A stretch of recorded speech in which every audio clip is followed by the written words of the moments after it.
right, we're starting off with our journalist roundtable to kind of break down the results, and I'm going to ask you what we can learn from these results about where we may be headed as the conversation. We're looking forward tonight. Nick Pister from the Post-Dispatch, thank you for being here.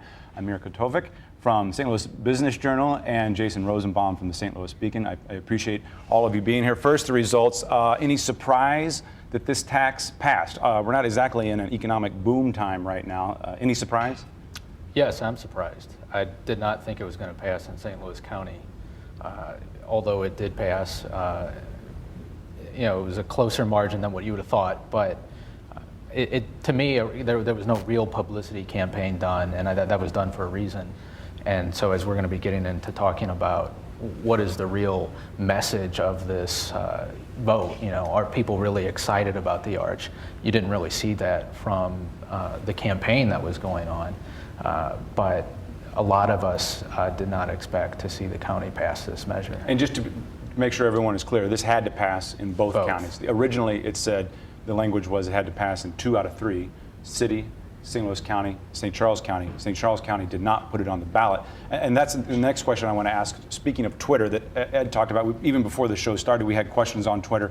St. Charles was still in the language. Does St. Charles see any of the money from this? Not from this tax. They are part of Great Rivers Greenway, which means that a 1/10 sales tax that voters there approved in 2000, that will still be in effect, and trails there will happen. But the county council in St. Charles decided not to put it on the ballot. And frankly, they're probably not going to put it on the ballot regardless of this. And even if they put it on the ballot, I don't think it would pass there for various reasons. So they won't see any of the additional money that would go toward parks. They're not going to be contributing to the Arch Grounds project, and they are probably never going to join in this any time in the near future. Surprised that it passed? Actually, I'm not as surprised as Nick was, simply because if you look at the axiom of ballot initiatives in general, if you have one well-funded campaign on the yes side and you have another no side that has basically no money, they had some organization, I know the St. Louis County Republicans were involved, I would say 8 times out of 10, the yes side is going to pass. Now, it was a very narrow victory in St. Louis County for various reasons. I think it could be because there were a lot of hotly contested races in the western part where there tend to be more Republicans, but the pro side was much more organized. They had a lot more money. They were sending out mailers to people that usually get out in municipal elections, and the no side basically had no actual money to use. So I wasn't as surprised, but it was definitely close. So. I'll pretty much echo that. I mean, before the election, I spoke with the organization behind, putting this together, and they had done their polling, and they had made calls and done polling and public opinion polling to see if they had the support, and they were fairly certain that they had the support. And also, as Jason was saying, there really was not a cohesive opposition to this. There were some people from certain parts saying various reasons why this may not be the best thing to do at this time, given the economy and the money and that it's a sales tax. But there wasn't a group, there wasn't any money being raised, and there was no advertising against this. So it was bound to pass, at least in my opinion. And it did pass. So going forward, is this amount of money, how much are we talking about total? $31.4 million. That's what the estimate is per year. For 20 years.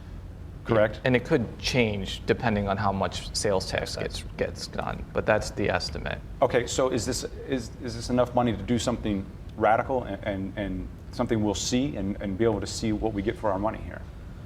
Well, that'll be up to, there's still a lot of private donations that need to be raised for this. A lot of the Arch project itself has been funded, the so-called LID, as I'm told now, it's not to be called that, it's supposed to be called a park over a highway or something like that. There's still some people upset about this. So a lot of people don't think the project is what the city really needs. St. Louis has gravitated to these big ticket items for a long time, and most of them have failed. St. Louis Center, Union Station, the Arch itself was supposed to revitalize downtown, and what are we doing now? We're trying to redevelop the grounds, thinking that's going to be what it is. I think what they really need to do is build it, but the real test of it comes immediately after. Is it going to bring the type of retail? Is there going to be a residential component? Are they going to develop west of the arch in any significant way. Are people really going to come down to this space and actually use it? A lot of people in the county don't. St. Charles Countyans are now going to get this, basically for free. Are they going to come down and use it?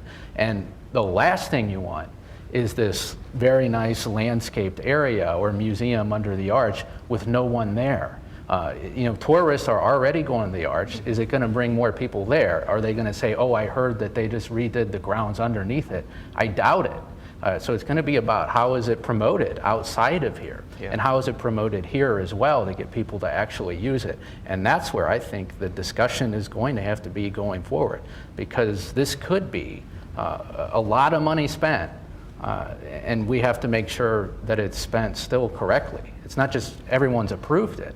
It needs to be, what are we going to do with it? Will it be a part of our everyday lives? I agree completely with Nick, especially about the tourism aspect. I think whether it will be actually practical toward that end is going to depend on how it's promoted. I usually save my personal stories toward the overtime segment, but I was recently in Italy, and I went to a lot of smaller towns than Rome or Florence where there are oodles of landmarks and places. And in the smaller towns, sometimes there's only just one or two things. And I don't want to say there's only one or two things in St. Louis, but the arch is the preeminent thing you think about when you go to St. Louis. Just like how when my wife and I went to Lucca, which is a small town in Italy, the main thing there is their beautiful city walls that were turned into a bike path and a walking area. And that sort of got told to a lot of tourists, and a lot of tourists went for that sort of thing. The arch is obviously bigger than a walking path or a bike trail, for example, but if it is, advertised correctly, that it has been refurbished, maybe more people will come, but it really is just going to depend on what's going on there with programming and whatnot. As the business reporter at the table, your thoughts on this?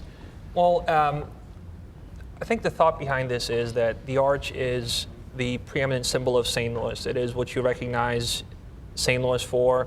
It is when somebody wants to do a commercial, they'll shoot palm trees in LA, the arch in St. Louis, and then the Statue of Liberty. That's kind of America, and here's the middle, and then this is the arch. So from a business perspective, if you want to recruit businesses, recruit talent, this is the one place that you take them. It's just like when somebody has family coming from out of town, this is the one place that you take them. It's the first place that you take them. So I think that the thought behind it is that this is the place that you have to show off what St. Louis is like, and it has to be the best that it can be. Now, do you get the most bang for your buck at the arch? I'm not sure if I answer that question, but also you have to think about the fact that 2/3 of this money is not going to the arch, and 2/3 of this money is going to a bunch of different organizations, and it's chopped up in tiny little bits. So there is not going to be one big project that comes from 2/3 of this money. And you bring up a great point. That's an excellent segue. That we're talking about much more than just the arch grounds here. What other ways will our region change with this money? Will we be able to see it change in other ways? I'm not sure if we'll be able to see it change. There's certainly going to be changes, but a lot of this, the rest of this money is going to go to the county parks, to the city parks, to the trails, and there are a lot of projects that have not been funded over the last couple of years. There are probably, bathrooms and benches and things that need to be fixed, and they probably will be fixed and they will be funded. But is it something that you will recognize as visible change and progress? I'm not sure if that's true. I feel like you're both jumping in. Go. I'll let you go first. I want to get back to one thing on the arch. Moving forward, one thing that always gets forgotten and no one still talks about it, but the arch itself has discoloration and is staining and has rust, and they've been talking about trying to do something about it, and they've been very slow doing it because they've been trying to get everybody to try to redevelop the grounds underneath it.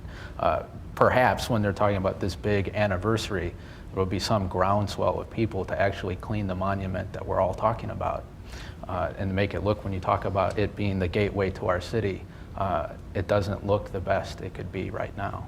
Which is, I know will come up in tonight's show, and again, it's not just a show about the arch, but it is a federal park, if you will, national park. That's a break in precedent. I sent an email to somebody from the National Park Service, and they could think of no other example where a local funding source is going to refurbish land around a federal land. So, the reason it kind of breaks precedent is people can't expect the federal government to write a $300 million plus check to do this sort of project, which is why it's a private-public partnership. And it's correct. I mean, the next step for City Arch River is whether they can raise a lot of this private money that will go toward the museum and the exhibits and a lot of other aspects. The public money will be going toward things that would usually go toward a public project, like sidewalks and lighting and those sort of things. But it's just unusual because of the designation of it being on federal land. So, Was this when the parks were included in this, was this a smart strategic move to get St. Louis County to pass this? Absolutely. Was this the carrot for the county here? Absolutely. I mean, a lot of people who have followed the parks issue in St. Louis County knew how contentious that was in 2011.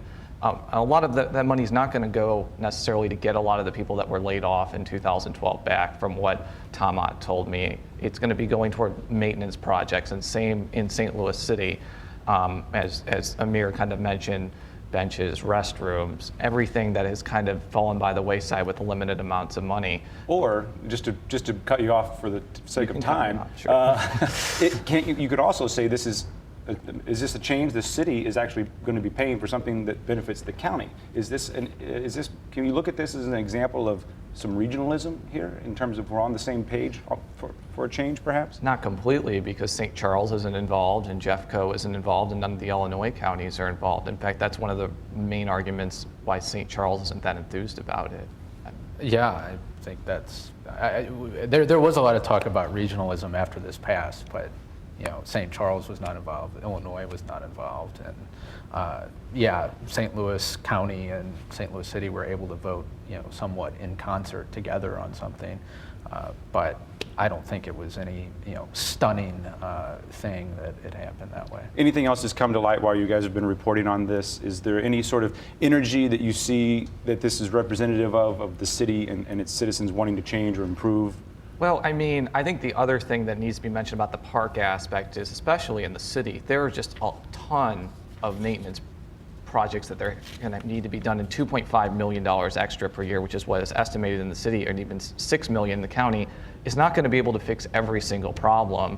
I think that the parks director in St. Louis City said there's over $170 million worth of projects they want to do, and I'm sure Nick can jump on that.